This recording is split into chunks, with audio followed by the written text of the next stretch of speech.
executives are pros at putting crappy games on Thursday nights, and this one certainly fits the bill. The Baltimore Ravens don't deserve to be a 10-point favorite against anybody, but a perfect storm has them at -10 for Thursday night's game against the Cleveland Browns. The Cleveland Browns may end up with a 0-16 record on the season. Another hapless, lame effort against the Dallas Cowboys leads into a short week of preparation for them to take on the Baltimore Ravens. The Browns did manage to cover as 10-point underdogs against the Miami Dolphins earlier this season, with one of their two covers. Cleveland is just 2-7 against the spread, and they're obviously 0-9 straight up. Hugh Jackson's team has shown admirable amounts of fight more often than not, but they're just a bad football team. Cody Kessler's been a bright spot for the Browns this season. By some metrics, he's been one of the most accurate quarterbacks in the league. He's taking care of the football with just one interception on 160 attempts. He's completed 67.5% of his passes, but there has not been much of an attempt to throw the ball downfield. Isaiah Cromwell and Duke Johnson Jr. have run the ball effectively, but the Browns are always trailing, so they have 198 rushing attempts against 327 throws.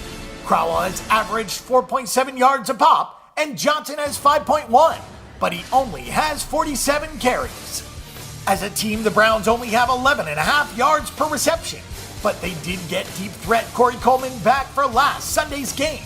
He had 3 catches for 41 yards. The Browns might as well play more aggressively here because Baltimore is tough to run the ball on. To say it nicely, the Browns lack playmakers on defense. They've given up 4.6 yards per rush and 13.1 yards per catch. There has been no pass rush to speak of, as Cleveland ranks 27th in sacks with just 14.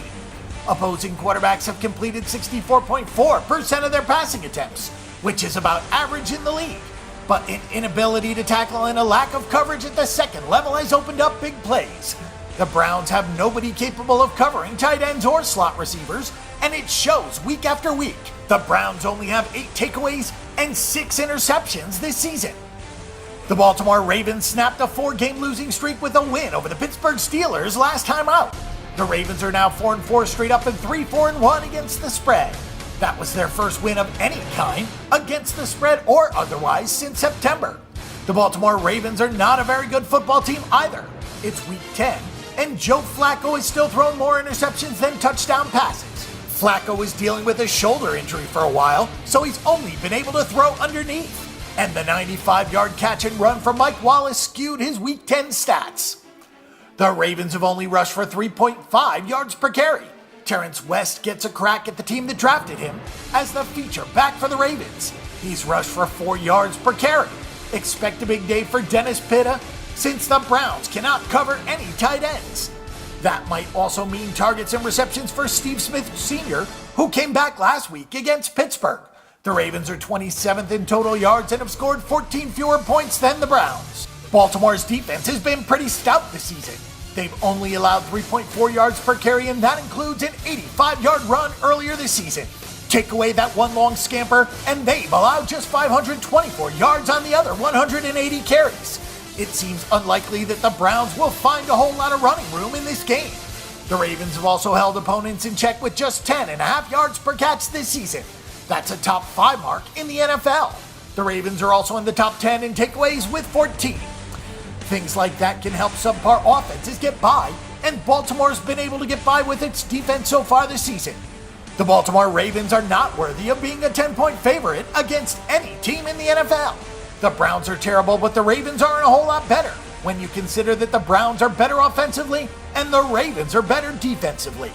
Cody Kessler is accurate enough to get the Browns moving a little bit against this defense, and that's all the Browns should need to hang within this spread. This should be an ugly, sloppy game, but Cleveland's urgency to avoid a 0-16 season just keeps getting stronger. Our pick and prediction is for the Cleveland Browns at +10. For our pick and prediction on this game and every other game this week, and a wealth of free stats and information, check out bangthebook.com.